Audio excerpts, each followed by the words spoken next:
Quero cumprimentar a todos com a paz do Senhor, amém. Jesus disse: deixo-vos a paz. Eu gosto disso. Eu que vivi lá fora no mundo, onde que a paz era momentânea, passageira, tinha data para começar e data para terminar. Jesus confronta o meu coração cada vez que eu leio esse texto. Deixo-vos a paz, a minha paz vos dou, não vos dou como o mundo vos dá. E o dia que eu entendi isso, eu sabia que ela era diferente. Ela não vai acabar amanhã de manhã, ela não vai acabar mês que vem, ela não acaba com a volta das férias, ela é duradoura. Por isso eu desejo que você viva essa paz, que vai ser contínua na tua vida. Quero saudar também aqueles que estão hoje, que foram convidados a nos visitar, estar conosco, muitos familiares, quem sabe, de homens que foram no encontro, e foi muito especial esse final de semana reunido. Para mim, o encontro de crianças é especial, de jovens, de mulheres, mas o encontro de homens, ele traz consigo um resultado extraordinário. Há uma pesquisa que diz que quando uma criança começa a fazer parte da comunhão da igreja, 3 ou 4 famílias começam a mudar, em cada 100. Quando uma mulher começa a buscar o Senhor Jesus, entrega a sua vida a Ele, 14 a 18 famílias de 100 começam a mudar. Pastor Antônio, quando um homem entrega a sua vida a Jesus, diz a pesquisa, começa a buscar Deus, muda os seus caminhos, 94 famílias mudam, de cada 100. O impacto, meus irmãos, de um homem posicionado em Deus é extraordinário.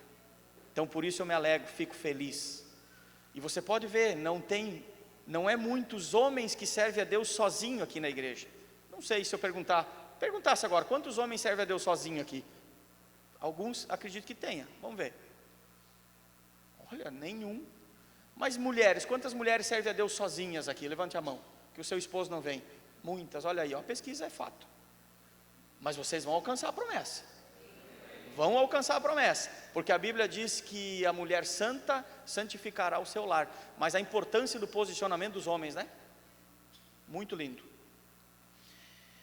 Queridos, esse amor que essa canção cantou, eu não posso deixar de falar dele antes de entrar para o texto que eu quero pregar. O amor, eu quero traduzir para você o que eu chorei na manhã de ontem, pensando numa história. Imagina que vocês são 2 irmãos na casa, são só 2 filhos. Eu achei interessante isso que Deus me deu. E o seu irmão, ele vai embora de casa, ele leva toda parte da herança, ele apronta, ele briga com o teu pai, ele vira as costas, briga com a tua mãe, ele não quer saber da tua casa, você fica em casa, você é correto.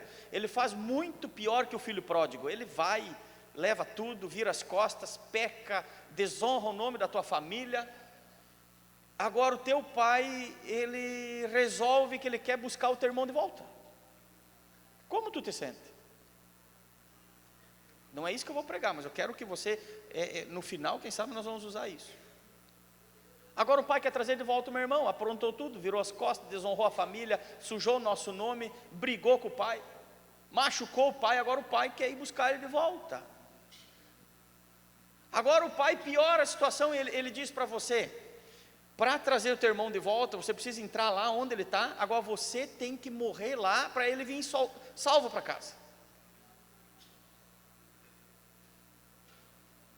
Essa é a situação que nós nos encontramos. O pai estava com Cristo, e a humanidade, esse irmão que vai embora sou eu e você.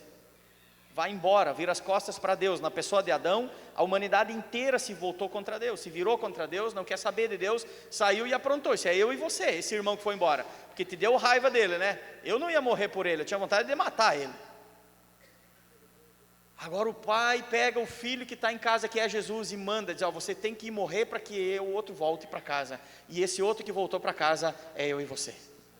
Isso é o amor dessa canção, isso é o amor de Deus, de dar aquele que estava em casa, que é bom, por aquele que se perdeu e que estava corrompido. Eu e você somos esse aí. É amor demais, né, irmãos? É amor demais desse Jesus, gente, que nos resgatou. É glorioso demais. E nesse processo de resgate dele, quando ele veio para esse campo de batalha, ele andou entre nós. Veio do céu, sendo Deus, se fez homem, agiu como homem, 33 anos. E eu quero contar um fato que aconteceu numa dessas andanças dele por aí. Lucas capítulo 7. Quando ele veio para o propósito de nos resgatar nessa caminhada de guerra, aconteceu algumas coisas, e essa é uma das que me chama muita atenção. Um fato prático, simples a minha palavra, mas eu quero que ela possa falar com você. Lucas 7 é um dos milagres de Jesus. Versículo 11, ali no título diz: a ressurreição do filho da viúva de Naim. E para quebrar um pouco esse gelo que está aí, não é do Naim, é a viúva de Naim. Não é a viúva do Naim, né? Então, o irmão Naim morreu, não, ela morava na cidade chamada Naim. Não é a viúva do homem Naim, é a viúva que morava na cidade de Naim.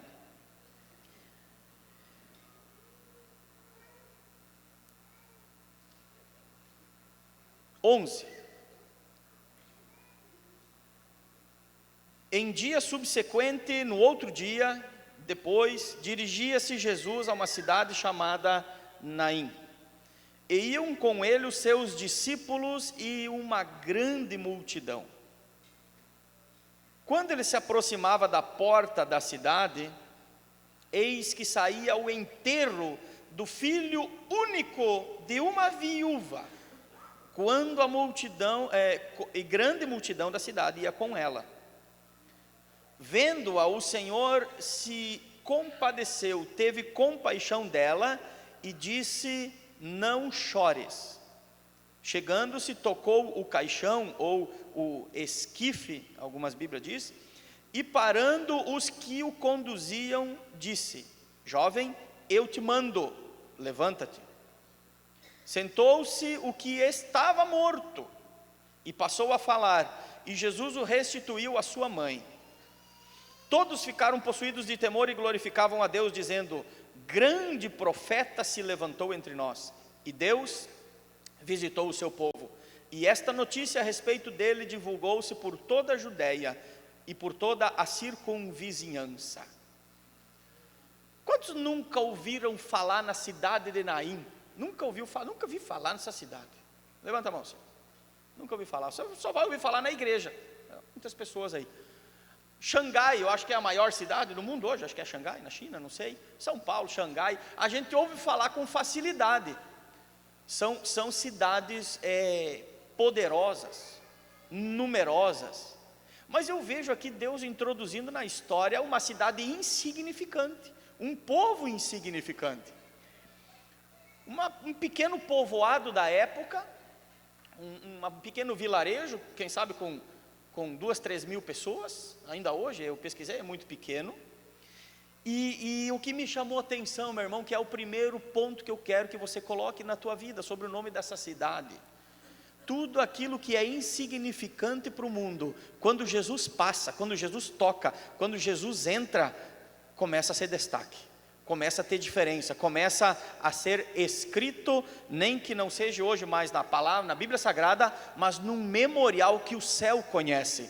quando Ele entra na tua casa, quando Ele entra na tua história, quando esse Jesus dá um toque na tua vida, nesses homens que estiveram no encontro, aqui tem pais, tem esposas, quem sabe filhos, pode ter uma certeza, eu afirmo para você, se houve um toque de Jesus, uma passagem por esse coração aí, essa cidadezinha desprezível, desconhecida, tem grande probabilidade de passar por uma transformação e ser mencionada ali na frente, amém? Porque com o toque dele tudo muda, Michel. Tudo muda quando ele toca. Agora a Bíblia fala que no outro dia, antes disso, Jesus estava tinha curado o empregado de um centurião. E o que me chama a atenção, nós vamos trabalhar por pontos aqui, a primeira parte, diz assim no versículo 1, que Jesus se dirigiu a Naim, a cidade de Naim. Ele não estava passando por acaso. A palavra que ele se dirigiu, olha ali, Jesus foi à cidade de Naim. Então quem vai com propósito, não é verdade? Não está passando por acaso.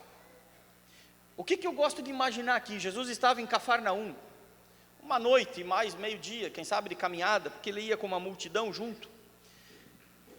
E Jesus estava numa cidade distante da caminhada, uma noite inteira, e ele propõe no seu coração, porque Jesus era um homem de oração, tinha intimidade com Deus, sendo homem, mesmo sendo homem ali, ele ouvia a voz de Deus, e quem sabe o Espírito Santo lhe incomodava, ou lhe incentivava, e dizia, e ele sentia, preciso ir para lá, preciso ir para Naim, tem algo que eu preciso fazer lá. Ele não sabia que havia uma morte lá, ou sabia que ele também tinha um dom, que a Bíblia fala que é o dom do conhecimento, de conhecer uma situação oculta.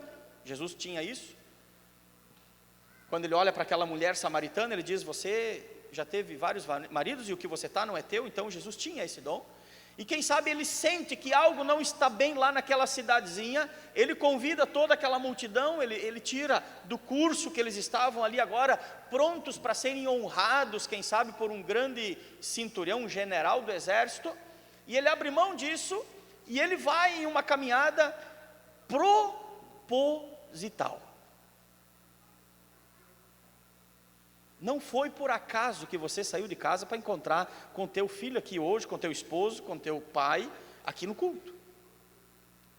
Não foi por acaso que você, quando começou a cantar alguma canção, começou a sentir, parece que um arrepio. Eu vou naquela igreja de vez em quando, eu tenho vontade de chorar, eu sinto assim alguma coisa, meu irmão. Isso não é por causa do volume, isso não é por causa que eles cantam bem, ou porque alguém prega bem, isso é porque alguém preparou esse encontro. Esse alguém se chama Jesus de Nazaré, é o teu amigo mais velho, é o teu irmão mais velho, é aquele que foi te buscar e que morreu pela tua vida. Não é por acaso, não é coincidência, não é um arrepio religioso, mas é a presença dele. Em um lugar onde tem a presença de Deus, você nota, é diferente, porque a tua alma começa a saltar, ela quer encontrar com ele, e ele propositalmente vai. Parece que ele marca um encontro, ele se dirige, ele leva consigo, a Bíblia fala, os seus discípulos, e veja bem, numerosa multidão, e no versículo 2 diz que daquela cidade também saía uma numerosa multidão. Agora eu vejo aqui que são duas multidões diferentes. Domingo que vem, nessa cidade, nós teremos esse embate de várias multidões. Domingo que vem, nós nos reuniremos aqui novamente com esse Jesus e sua multidão, e nós teremos aqui uma festa onde que terá outra multidão, que não é essa que vai estar aqui, a multidão que tem lá é outra, e ali haviam duas multidões, uma multidão carregava a vida, uma multidão influenciava por onde passava, uma multidão levava alegria por onde passava, mas a alegria que não termina na segunda-feira de manhã, a alegria que é duradoura. Essa multidão, ela levava vida por onde passava, que é a multidão que estava com Jesus, cantarolando, imagina uma estrada de chão, caminhando de sandália, naquela poeira, tomando aguinha do cantil, pendurado e comendo um sanduichinho levado junto, mas cantando, adorando a Deus, Jesus ensinando aquele povo. Irmão, ninguém sai num grande grupo para caminhar uma noite inteira e daqui a Novo Hamburgo se não tem algo interessante naquela pessoa que está indo nessa procissão. Tem que ter algo interessante nesse homem. E quando eles chegam na porta da cidade, quando ele se aproxima, entenda, a porta da cidade é como se fosse hoje, nós não temos um cemitério para fora da divisa, vamos ver, saindo do pórtico aqui de divisa, para fora do que era considerado a divisa da cidade, lá fora era onde enterravam os mortos. E quando Jesus chega na porta da cidade, vamos imaginar ali no Alisblau, um ponto de divisa, assim, que dali para lá já quase é outra cidade, um pouquinho para lá, ali há um confronto, ou um encontro, mas eu chamo de confronto, porque essas multidões, elas não... O espírito que estava por trás dessa multidão, dessas duas multidões, eles não estavam a fim de marcar um encontro, eles estavam a fim de marcar um confronto ali. Tinha um que carregava a vida e tinha uma outra multidão que carregava a morte, dor, choro, pranto. E quando Jesus chega na porta da cidade, vamos imaginar que ele não sabia o que estava acontecendo, mas tinha um sentimento. Quem sabe ele começa a perguntar: o que está vendo nessa multidão que há tanto choro? Começou a se informar ali, e alguém de repente diz para ele: olha, nós temos aqui, essa mulher enterrou o seu marido há poucos dias. Tempo atrás, agora, ela passou por aqui e enterrou o marido. Esses homens estão carregando o filho dela, não há um parente, não há um outro filho, carregaram o marido dela e, meu Deus, a desgraça dessa mulher, agora ela perdeu o único filho. Jesus, ouvindo, quem sabe, falar essa história, a Bíblia diz no final, no versículo 13, que ele teve compaixão dela. Então entenda a história. Vem essa grande multidão, encontra com outra multidão, bem num ponto importante, que não era nem quando esse menino estava doente, e nem quando ele já estava enterrado. Isso fala para mim, eu quero aplicar na tua vida agora. Jesus sempre chega na hora certa.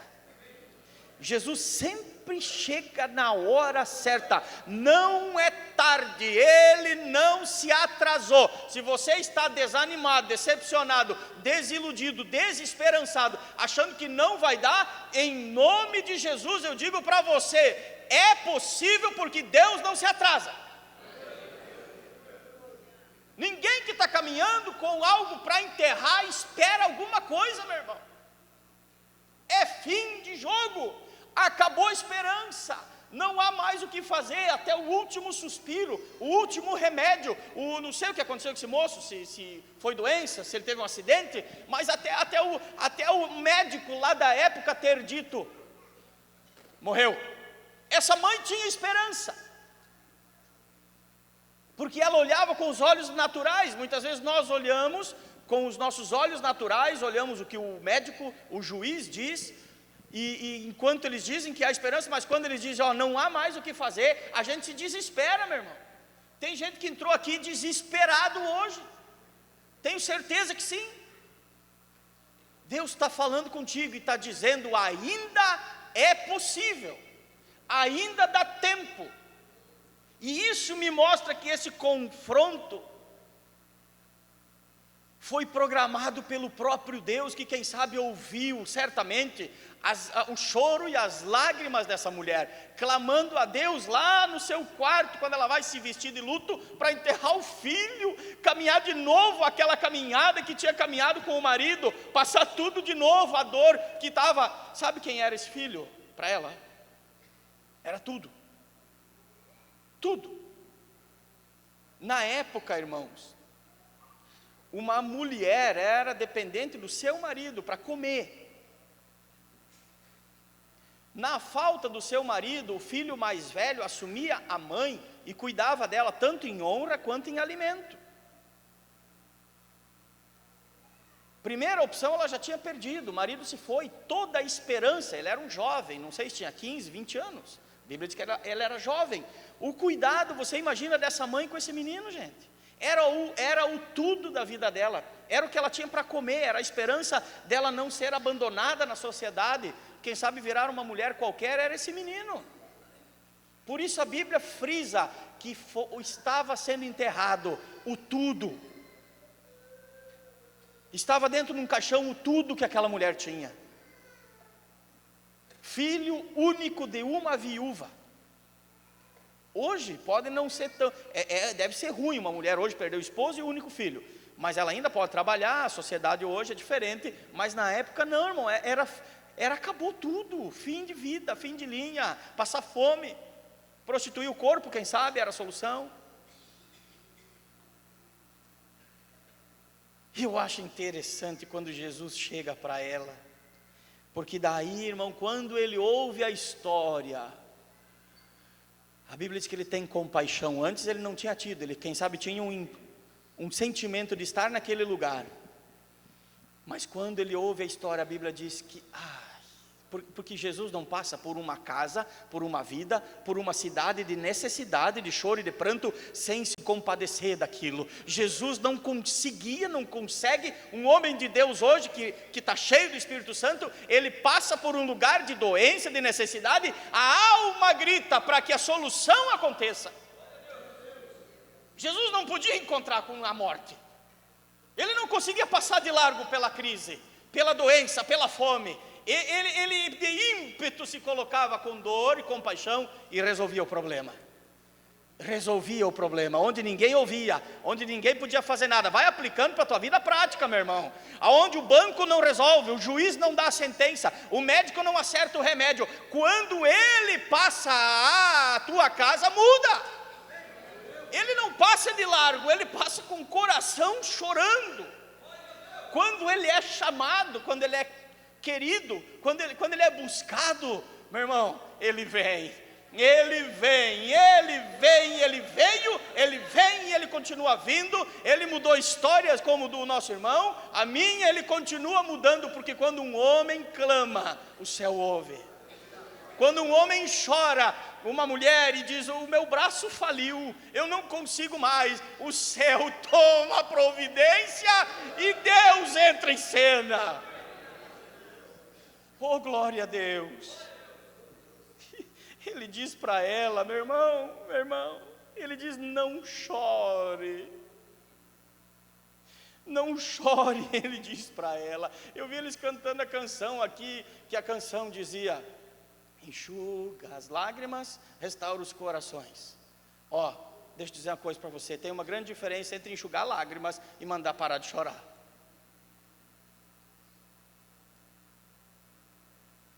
Quebra um cano lá na tua casa, aí você fica enxugando a água derramada, isso é uma coisa.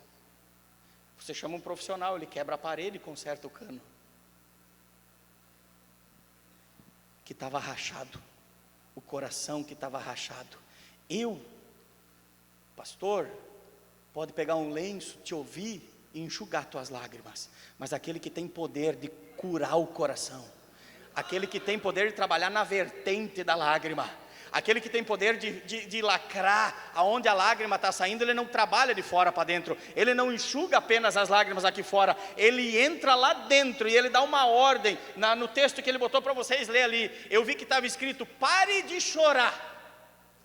Irmão, é cicatrizar a vertente da lágrima, é cessar com a lágrima, não é apenas enxugar, mas continua brotando lá dentro. É essa a ordem que Deus dá, quando Ele se compadece de você, Ele chega e só Deus para dizer isso, pare de chorar. Como essa mulher olhou, certamente podia ter xingado Jesus, ela não entendia, ela não sabia quem estava falando ali. Ela podia dizer, como você diz isso para mim? Eu enterrei o meu marido esses dias, agora eu estou enterrando o meu único filho, você quer mandar eu parar de chorar? Você não entende o que eu estou passando. Mas a Bíblia não fala isso, se ela disse ou não. A Bíblia dá um silêncio aqui, não se descreve mais nada. Imagine que um homem chega numa situação de desespero, todo mundo chorando e pranteando, essa mulher aos gritos, e ele diz: pare de chorar, chega. Meu irmão, quando Deus diz isso, Ele sabe o que está falando, Ele sabe onde vai agir. Ainda que nós não possamos ver o que Ele vai fazer, se Ele está mandando parar de chorar, meu irmão, vai guardando os panos, porque a parede vai ser consertada, o cano vai ser lacrado, a solução vai vir de dentro para fora, Ele vai agir à sua maneira. E ela confiou, abriram espaço, deixaram ele entrar, está entendendo? Abre espaço, deixa ele entrar nessa situação, deixa ele entrar nesse cortejo, deixa ele chegar perto disso que está sendo enterrado, deixa ele chegar nesse casamento que está indo para o fim, deixa ele chegar nessa história que parou de sonhar, deixa ele chegar nessa família, nessa vida, nessa situação que está dentro de um caixão, caminhando para fora, para a cidade, para longe, para o lugar de despedida. E ele chegou, e quando ele chegou, meu irmão, a Bíblia diz que ele tocou aquilo que ninguém tocava. Eu amo Deus, eu amo esse Deus. Ninguém tocava em coisa impura. Aquele pessoal que carregava, havia todo um ritual para pegar, era como uma maca, né? Não era um caixão como hoje. Não era qualquer um, porque a pessoa que tocava ali no morto, era considerada impura essa pessoa. E aí eu perguntei: por que tu tocou ali, Jesus? E eu vejo um Jesus chegando. Havia um espírito de morte ali, havia um espírito de desprezo, de destruição de família, de vergonha sobre aquela mulher. E eu imagino agora Jesus sendo Deus ali, entrando em cena e olhando nos olhos da morte, olhando nos olhos do problema, olhando nos olhos daquilo que era maior que a mulher, olhando nos olhos daquele que causou essa situação, e dizendo: hoje não, hoje a tua festa acaba aqui. Essa multidão que me segue em festa, vai acontecer algo aqui que vai gerar com que as duas multidões vão ficar em festa agora. Ele olha nos olhos do problema, aonde a mãe não via, Jesus via, e certamente ele lança uma ordem e diz: hoje não, Satanás, porque eu cheguei, o dono da vida chegou. E ele toca no caixão, ele toca no que é impuro, e ele diz: jovem, ele diz sonho, ele diz família, ele diz problema, julgamento, causa, ele diz: levante agora, você que estava morto. E a Bíblia fala que o jovem se levantou e começou a falar.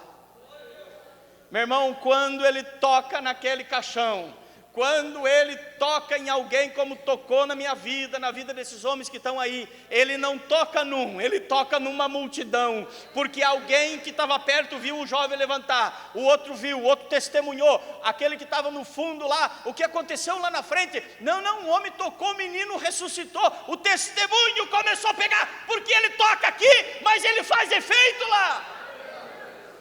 Esses homens que foram tocados por Deus, se permanecer fiel, se buscar o Senhor, vão se levantar e vão começar a falar, e uma multidão vai ser tocada pelo mesmo toque que Ele tocou na tua vida.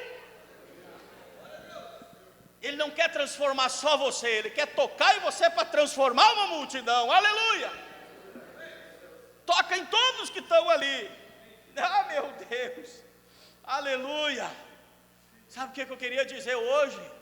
Hoje eu queria dizer com essa história que Jesus é o socorro de Deus para a humanidade desesperada.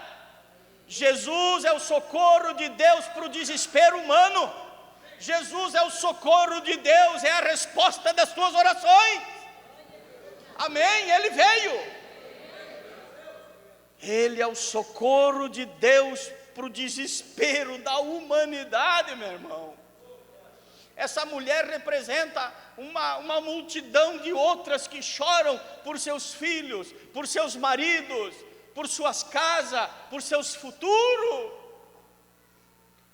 Mas foi tocada por o dono da vida, foi tocada por aquele que há 2000 anos continua tocando vidas, tocando caixões, tirando sonhos do enterro, tirando sonhos, impedindo que os sonhos sejam enterrados. Quando ele chega, ele toca, começa a renovar aquilo que estava morto dentro de você, dá a capacidade do homem começar a sonhar de novo.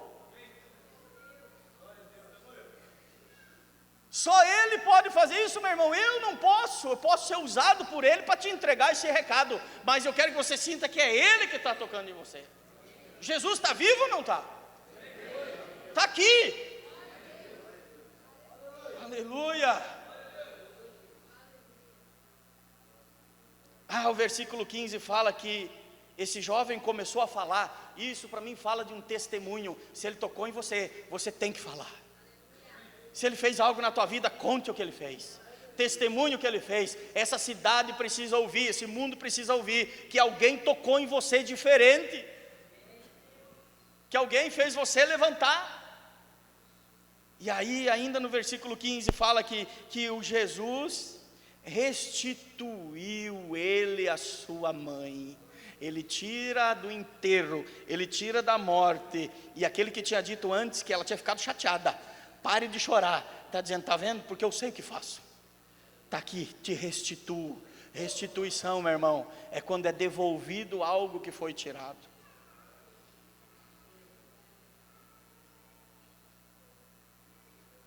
Tem muita coisa que foi tirada da igreja, tem muita coisa que pode ter sido tirada da tua vida, que está aqui a primeira vez hoje. Eu não sei o que foi, e eu não posso dizer que tudo vai ser restituído, mas aquilo que Jesus tocar, vai ser restituído. Mas eu perdi um filho agora no Covid, o meu marido morreu, a minha esposa morreu. Se você perseverar e servir a Deus, vai ser restituído. Vai ressuscitar? Um dia você vai encontrar. Um dia você vai encontrar. A Bíblia diz que aqueles que permanecerem fiéis herdarão um novo céu e uma nova terra. E aquele que mandou parar de chorar diz que ali não terá mais lágrima, ali não tem mais coração rompido que verte lágrima, e ali você vai ser restituído de tudo o que perdeu. Algumas coisas podem ser restituídas ainda hoje aqui na terra. O que é da terra vai ser restituído na terra, o que é do céu vai ser restituído no céu. Então permanece fiel, porque Deus não engana ninguém, Deus não deixa ninguém sem pagamento. O que Ele falou Ele vai cumprir, as promessas dEle são fiel, e o sangue dEle é o aval do cartório. Quando Ele derramou o sangue na cruz, Ele estava avalizando todas as promessas de Deus, dizem Coríntios, vão se cumprir, todas, irmão, todas as promessas, tem no sangue de Jesus o aval. Ele avalizou, o que Deus te prometeu, vai acontecer, amém? Glória a Deus. Jesus, eu creio que é chegado um tempo de restituição. Eu creio que é chegado um tempo que Deus vai começar a restituir coisas que o diabo tirou, coisas que o diabo levou ou tentou levar. O que é tristeza, o que é a morte. Quando um casal, um homem e uma mulher se posicionam diante de Deus, jovem, Deus restitui. Vocês tiveram perdas? Querem receber tudo que Ele tem para dar? É muito além, a Bíblia diz, do que vocês podem imaginar, do que vocês podem pedir. Seja fiel, Ele é poderoso para fazer infinitamente mais do que vocês dois estão pensando. É pouco que vocês estão pensando, Deus tem mais, amém? E diz que aquilo, meu irmão, alegrou. Agora não era uma multidão diferente da outra, o confronto tinha acontecido. Está entendendo? O confronto era da vida com a morte, o confronto era da alegria com a tristeza. O confronto era daquele que tinha a solução para diante de uma necessidade. E quando esse confronto acontece no mundo espiritual, não é a tristeza que contamina a alegria, é esse povo com alegria que começa a contagiar aquela que vive em tristeza. Porque aqueles que foram tocados por Ele, eles começam a se alegrar, e eu vejo como que um fogo pegando, e eu vejo acendendo corações, e Deus sendo glorificado, porque é isso que eles dizem: Deus visitou Naim, Deus visitou o seu povo, Deus visitou a igrejinha, Deus visitou o Rio Grande do Sul e trouxe alegria. Eu consigo ver um Deus grande, meu irmão. O que você levava no cortejo? O que você chegou aqui hoje que está dentro de um caixão?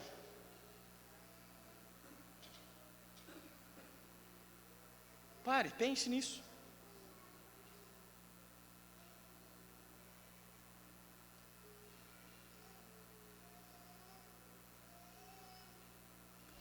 Chega.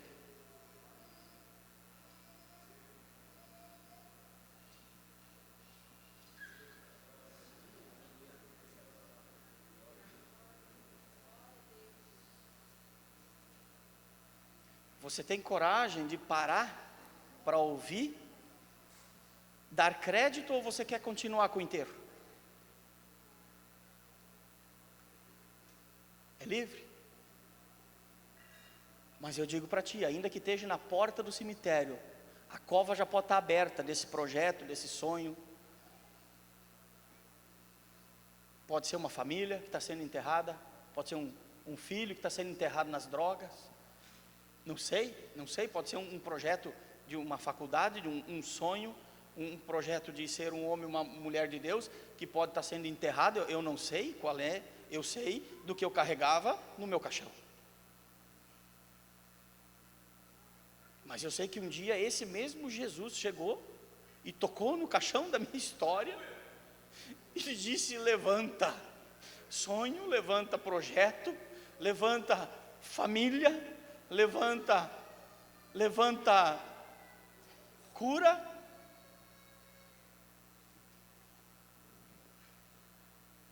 Um dia eu preguei aqui, chega um dia, irmão, que a história muda.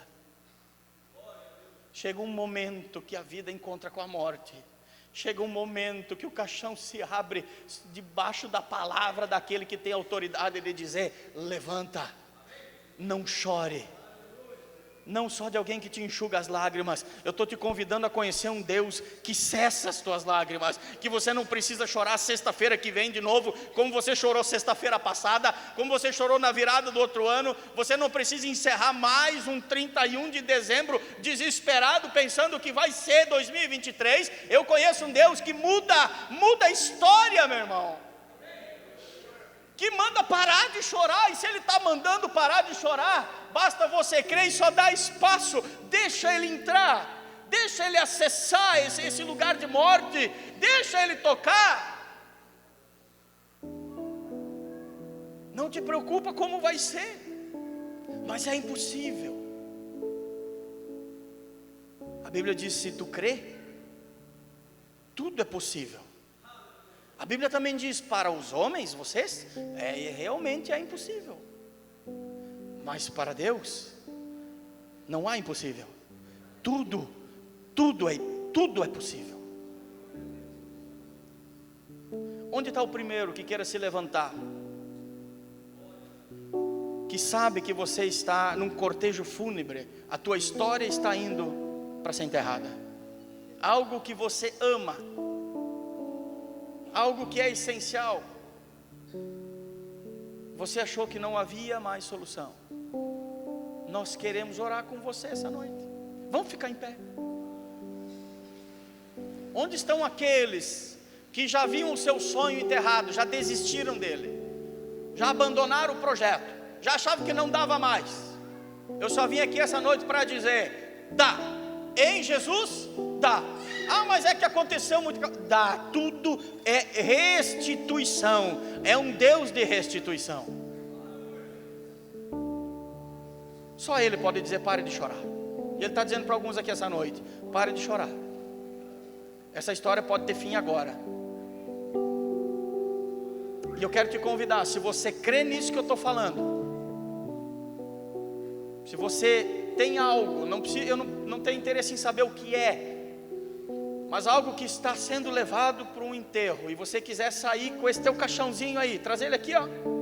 Aqui é um posicionamento, é você vindo até Jesus, é você trazendo até Ele aquilo que está morrendo, é você trazendo até Ele aquilo que está te causando dor, É você trazer até aquele que pode dar a vida aquilo que está te dando tristeza hoje.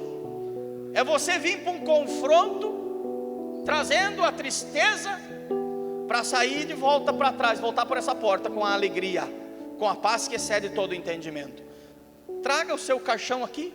É um ato profético. Quando você move o pé, você está dizendo: eu creio, eu quero que ressuscite, e eu creio que ele pode ressuscitar. Pode vir, nós vamos orar com você. Vamos gastar um tempo aqui, é cedo ainda. Alguém vai declarar essa palavra sobre a tua vida, vai orar contigo. Tua saúde, quem sabe você já acostumou que se enterre mesmo, que tem que ser assim mesmo. O médico já deu sentença final. Uma sentença do médico é uma vírgula para Deus. Vem aqui, nós vamos gastar um tempo em oração. Traga teu caixãozinho. Traga aquilo que está sendo enterrado. Não tenha vergonha. Ele diz: não chore.